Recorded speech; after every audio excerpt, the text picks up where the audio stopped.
பார்வையாளர் அனைவருக்கும் தமிழம் மலையொலியின் அன்பு வணக்கம். இன்று நாம் பார்க்க இருக்கின்ற தலைப்பு திமுகவின் பாலியல் சுரண்டல் வரலாறு. இது குறித்து தான் நம்ம பேச இருக்கிறோம்.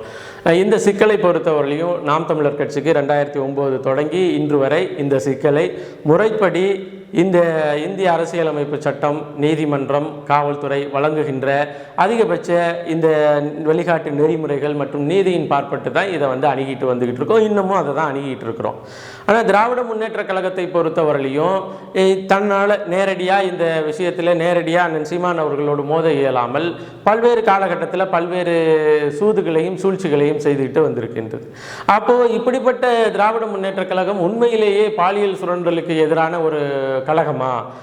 திராவிட முன்னேற்ற கழகத்தினுடைய வரலாறுகள் என்ன? திராவிட முன்னேற்ற கழகத்தினுடைய மூலவராக இருக்கின்ற ஈவேராவும் அவர்களினுடைய வழித்தோன்றல்களும் அவர்கள் இந்த சமுதாயத்தில் நிகழ்த்திய பாலியல் சுரண்டல் வரலாறு என்ன என்பது குறித்து நம்ம பேச இருக்கிறோம். கூடுதலாக இதை பற்றி பேசுறதுக்கு முன்னாடி இன்னைக்கு திராவிட முன்னேற்ற கழகத்திற்கு வரிஞ்சு கட்டிக்கிட்டு வேலை செய்கின்ற 3 முக்கியமான நபர்கள், இயக்கங்கள், இவர்களை பற்றி நம்ம பேசிட்டு அதன் பிறகு திராவிட முன்னேற்ற கழகத்தினுடைய பாலியல் சுரண்டல் வரலாறு குறித்து நம்ம பேசுவோம். அதில் முதலாவதாக இருக்கிறது நம்ம கம்யூனிஸ்ட் கட்சி தோழர்கள். உண்மையிலேயே திராவிட முன்னேற்ற கழகத்தோட கூட்டணி கட்சியில் இருக்கின்ற ஒரு கட்சிக்கு, கம்யூனிஸ்ட் கட்சிக்கு என்ன வேலை? திராவிட முன்னேற்ற கழகத்தில் கூட்டணி கட்சியில் இருந்துட்டு கம்யூனிஸ்ட் கட்சி என்ன வேலை செய்யுது அப்படின்னு பார்த்தா, எப்பெல்லாம் திராவிட முன்னேற்ற கழகத்திற்கும் நாம் தமிழர் கட்சிக்கும் ஒரு பெரிய சண்டை வருதோ, அந்த சண்டையில் அந்த பக்கத்து நின்று இந்த பக்கத்து பேசுறது. சரி, இந்த பக்கத்து நின்று அந்த பக்கத்து நின்று இந்த பக்கத்து பேசுறியே, நீ ஒரு நியாயத்தை பேசுறியா அப்படின்னு சொன்னால் அந்த நியாயத்தையும் பேசுறது இல்லை. இப்போ கம்யூனிஸ்ட் கட்சியை பொறுத்தவரையிலையும் மக்களினுடைய பணத்திலிருந்து நாங்கள் போராட்டங்களை நடத்துவோம், மக்கள்கிட்ட இருந்து ₹1 வாங்கிட்டு தான் போராட்டத்தை நடத்துவோம், ஆர்ப்பாட்டத்தை நடத்துவோம் அப்படிங்கிற நிலைமையை மாறி இவர்கள் தேர்தலை சந்திக்கிறதுக்கு 28 கோடி கையெழுத்து போட்டு காசை வாங்கிட்டு ஆளுக்கு வலது கம்யூனிஸ்டுக்கு பாதி, இடது கம்யூனிஸ்ட் பாதி, அப்படி சமபாதகமாக பிரிச்சுக்கிட்டு இவங்க வேலை செய்கிறாங்க. அப்போ இவங்க யாருக்கிட்ட காசு வாங்கி தேர்தலில் நின்று வேலை செய்கிறாங்களோ அவர்களுக்கு அந்தந்த நேரத்தில், இக்கட்டான நேரத்தில் வேலை செய்வதற்கு, பேசுவதற்கு உள்ள வாயாக தான் இந்த கம்யூனிஸ்ட் கட்சி பார்க்கப்படுகிறது.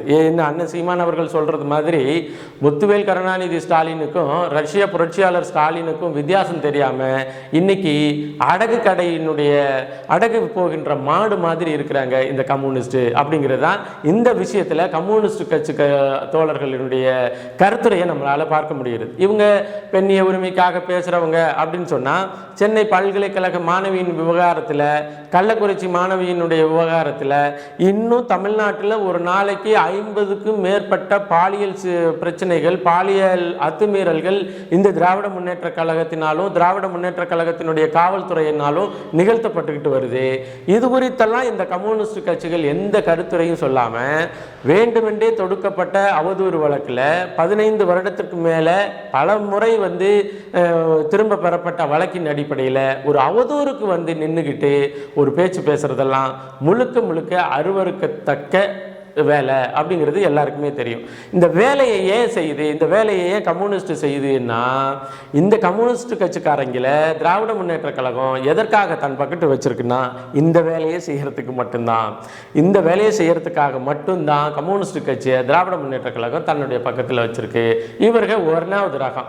இப்போ 2வது ரகம் அப்படின்னு பார்த்தீங்கன்னா, பெண்ணியவாதிகள், பெண்களுக்கு சமுதாயத்தில் ஏதாச்சும் சிக்கல் நேர்ந்துட்டால் கொதித்து துடித்து எழுந்து அந்த போராட்டத்தை நடத்தி அவர்களுக்கான உரிமையை மீள பெற்று தந்த பிறகு தான் தூங்கக்கூடிய இந்த வாசுகி மாதிரியான ஆட்கள், இவங்க அம்மா பாலபாரதி மாதிரியான ஆட்கள், அம்மையார் கனிமொழி அம்மையார் மாதிரியான ஆட்கள், இன்னும் பல பேர் இதில் இந்த அந்த டாக்டர் ஷர்மிளா இவங்கெல்லாம் சேர்ந்துருக்காங்கன்னு வச்சுக்கோங்களேன். நம்மளுக்கு என்ன ஒரே இதுன்னா, நீங்கள் சீமான் அவர்களை விமர்சிக்கிறீங்களா, விமர்சிச்சுக்கோங்க.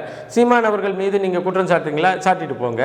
நீதிமன்றம் என்ன சொல்ல போகுதோ அதுதான் இங்கே அமல்படுத்த போகுது. இப்போ ஷர்மிளா சொல்லிட்டாங்க, கனிமொழி சொல்லிட்டாங்க, பாலபாரதி சொல்லிட்டாங்க, வாசுகி சொல்லிட்டாங்கன்னு ஒரு நடைமுறை இங்கே வந்துட போகிறதில்ல.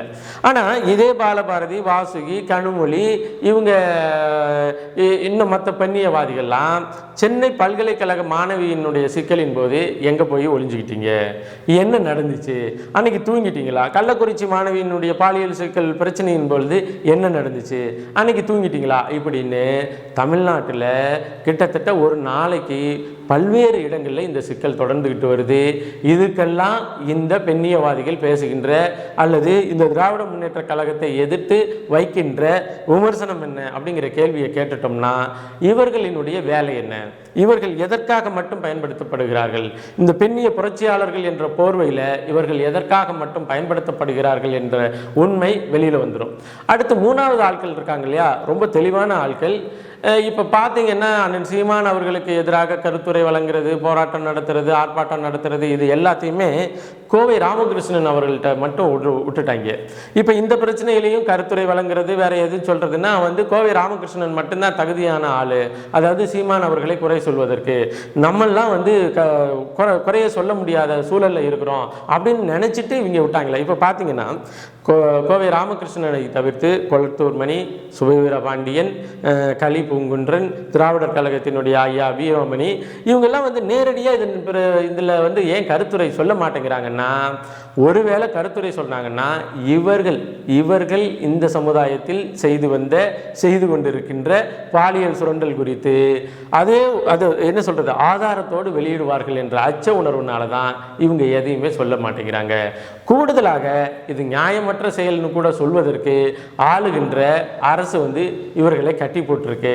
அப்போ அதனால தான் திராவிட முன்னேற்ற கழகத்துக்கு ஊதுகுழலாக இருக்கின்ற திராவிட பெரியாரியவாதிகள் கோவை ராமகிருஷ்ணனை மட்டும் கொண்டாந்து முன்னாடி நிறுத்தி வச்சுட்டு இவங்க எல்லாம் பதுங்கி பதுங்கி பதுங்கி இந்த என்ன சொல்றது இந்த போஸ்டர் ஒட்டுறது, இந்த இது இப்போ பார்த்தீங்கன்னா திராவிடர் கழகம், பெரியார் திராவிடர் கழகம், தந்தை பெரியார் திராவிடர் கழகம், இப்போ திராவிட பெரியார் கழகம், அப்புறம் மார்க்சிய கம்யூனிஸ்ட் பெரியார் கழகம், என்னென்னமோ அது மாதிரி ஒரு கிட்டத்தட்ட அந்த ஈவேராவை வச்சுக்கிட்டே எத்தனையோ கழகத்தை வச்சுக்கிட்டாங்க. ஆளுக்கு ஒவ்வொருத்தனும் ஒவ்வொரு கழகம். சரி, புரியுதா? ஒவ்வொருத்தரும் ஒவ்வொரு கழகம். இவங்க எல்லா கழகங்களும் எப்படின்னா வேட்டை நாய்கள் போல எப்பெல்லாம் சீமான் அவர்களை திராவிட முன்னேற்ற கழகம் தாக்க ஆரம்பிக்குது அல்லது எதிர்க்க ஆரம்பிக்குதோ, திராவிட முன்னேற்ற கழகம் நேரடியாக தாக்காது, எதிர்க்காது. இவங்களை ஏவி விட்டு என்ன செய்யும்னா பேச விடும். இப்போ இந்த விஷயத்திலேயே இவங்க மற்ற ஆட்கள் யாரு கோவை ராமகிருஷ்ணனை தவிர மற்ற ஆட்கள் பேசாததுக்கு மிக முக்கியமான காரணம் என்னன்னா, இவங்க மற்ற ஆட்கள் எல்லாம் மிகப்பெரிய பாலியல் சுரண்டல்வாதி, மிகப்பெரிய பாலியல் குற்றவாளிகள். இது இந்த பிரான்ஸ் தமிழச்சிக்கிட்ட இருந்து நீங்க எல்லா டேட்டாவையும் நீங்க எடுத்து படிக்கலாம், யார் யாரு என்னென்ன விஷயம்னு லூலு பஞ்சாயத்துலேருந்து எல்லாமே தெரியும். அதனால இவங்க என்ன பண்ணிட்டாங்க, அமைதி காத்துட்டாங்க. கோவை ராமகிருஷ்ணனை மட்டும் உட்கார வச்சு பேச விட்டுக்கிட்டு இருக்காங்க. இது ஒரு ரகம். இப்போ நம்ம 2-3 ரகத்தை பார்த்துட்டோம். ஒன்று கம்யூனிஸ்ட் கட்சி தோழர்கள், இவங்க என்ன பண்ணுவாங்கன்னா பாலியல் வழக்குக்கு கூட பஞ்சாயத்துக்கு போவாங்க. பஞ்சாயத்துக்கு போய் 10,000 ரூபா காசு வாங்கினாங்கன்னா பாதிக்கப்பட்ட பாதிக்கப்பட்ட பெண்ணுக்கு 3,000 ரூபா கொடுத்துட்டு 7,000 ரூபாய் எங்களுடைய கமிஷன் காசுன்னுட்டு வர்ற கம்யூனிஸ்ட் கட்சி தோழர்கள் ஒரு பக்கம். இன்னொரு பக்கம் சீமான் குறித்த விமர்சனத்துக்கு மட்டும் கண்ணு முழிச்சு திறந்து பார்த்துட்டு நான் உயிரோடு இருக்கேன் என்று சொல்லிட்டு மீதி நேரமெல்லாம் கண்ணை மூடி தூங்குற பெண்ணியவாதிகள் என்கின்ற இவர்கள். அடுத்து மூணாவது ஒரு ரகம் இந்த திராவிட இயக்க பெரியாரிய இயக்கவாதிகள். அவங்களும் வாயற்று மௌனமாக இருக்கிறாங்க. இப்போ நம்ம இந்த திராவிட முன்னேற்ற கழகத்தினுடைய பாலியல் சுரண்டலினுடைய வரலாறு நான் சொல்லி உங்களுக்கு தெரிய வேண்டிய அவசியம் இல்லை. நீங்கள் ஈவேரா என்று சொல்லக்கூடிய பெரியார் தொடங்கி அவர் என்னென்ன செஞ்சார், அவர் தன்னுடைய முதல் மனைவியோடு இருந்த காலகட்டத்தில் நான் எப்படியெல்லாம் வரம்பு மீறி நடந்தேன் அப்படின்னு சொல்லி அவரே எழுதியிருக்கிறாரு. அவர் செஞ்சது. அவர் மூலவர். அதன் பிறகு நீங்கள் அவர்கிட்ட இருந்து வந்தவர் யாருன்னா கி வீரமணி நான் சொல்லவே வேண்டியதில்லை. 1972 நினைக்கிறேன், ராஜமன்னார்குடிங்கிற இடத்துல கி வீரமணி நிகழ்த்துகின்ற பாலியல் சுரண்டல் இது குறித்து தனியாக ஒரு மாநாடு போட்டு கிட்டத்தட்ட 56 திராவிடர் கழக தோழர்கள் ஒன்றா உட்கார்ந்து பேசி 3 நாள் பேசி 3ஆவது நாள் கிட்டத்தட்ட 18 தீர்மானங்களை போட்டு அந்த 18 தீர்மானங்களையும் ஈவே ராகிட்டே கொண்டு போய் கொடுத்தவங்க. எப்படி இங்கே பாருங்க, உங்கள் குடும்பத்து பஞ்சாயத்து தான் நாங்கள்லாம் தீர்மானமாக கொண்டுட்டு வந்திருக்கிறோம், இந்தாங்க வாங்கிக்கங்க அப்படின்னு சொல்லி ஈவேராகிட்டையே அவங்க குடும்ப பஞ்சாயத்தை தீர்மானமாக போட்டு கொண்டு போய் கொடுத்த மிக முக்கியமான ஆசாமி யாருன்னா வீரமணியை குறித்த பஞ்சாயத்து தான். அப்போ இவர் வந்து இது இரண்டாவது.